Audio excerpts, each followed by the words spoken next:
आज की बड़ी खबर सुप्रीम कोर्ट से है। राष्ट्रीय जनगणना में जातियों के आधार पर आंकड़े जुटाने को लेकर दाखिल याचिका को सुप्रीम कोर्ट ने खारिज कर दिया है।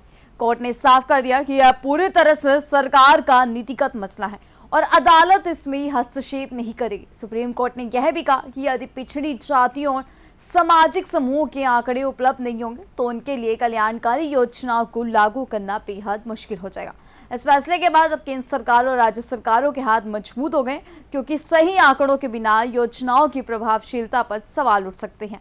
तो चलिए इस वीडियो में हम आपको बताते हैं विस्तार से, लेकिन उससे पहले स्वागत है आपका RNI न्यूज पर। मैं हूं आपके साथ तमन्ना चौधरी। दरअसल इस याचिका को हैदराबाद के सुधाकर गुमुल्ला ने सुप्रीम कोर्ट में दाखिल किया था। उनका तर्क था कि जातिगत डेटा के संग्रह से सामाजिक और राजनीतिक जटिलताएं बढ़ सकती है और इस आंकड़े का दुरुपयोग किया जा सकता है। कोर्ट ने इस दलील को खारिज कर दिया और कहा कि जनगणना में जातियों के आंकड़े शामिल करना या ना करना पूरी तरह से सरकार का अधिकार है। सुप्रीम कोर्ट की बेंच में chief justice Suryakant, justice Joy Mallya Bagchi और जस्टिस विपुल एम पंचोली शामिल थे। सुप्रीम कोर्ट ने यह भी साफ किया कि पिछले वर्गों और अन्य सामाजिक समूहों के कल्याण के लिए सही आंकड़े होना बेहद जरूरी है।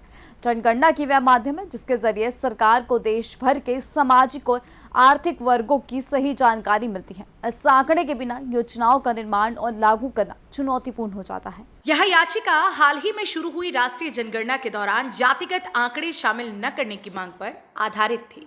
याचिकाकर्ता का कहना था कि जाति आधारित आंकड़े सामाजिक और राजनीतिक तनाव पैदा कर सकते हैं और उनका दुरुपयोग संभव है। कोर्ट ने इस तर्क को खारिज करते हुए कहा कि यह मामला न्यायालय का नहीं बल्कि नीतिगत मामला है। सुप्रीम कोर्ट ने कहा कि जनगणना के आंकड़े सरकार को पिछड़े और कमजोर वर्गों के कल्याण के लिए योजनाएं बनाने में मदद करते हैं। अगर यह आंकड़े उपलब्ध नहीं होंगे तो योजनाओं का सही तरीके से क्रियान्वयन करना मुश्किल हो जाएगा। कोर्ट ने साफ किया कि जातिगत आंकड़े शामिल करना या न करना सरकार की नीति का हिस्सा है और अदालत इसमें हस्तक्षेप नहीं करेगी।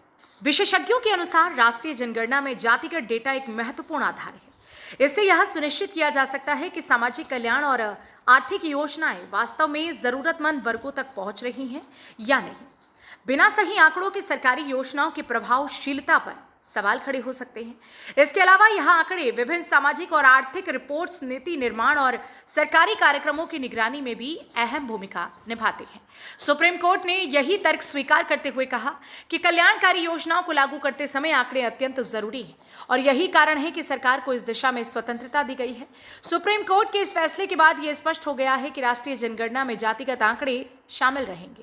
विशेषज्ञ मानते हैं कि इससे पिछड़ी जाति और कमजोर वर्गों के लिए बनाई जाने वाली योजनाओं में पारदर्शिता बढ़ेगी।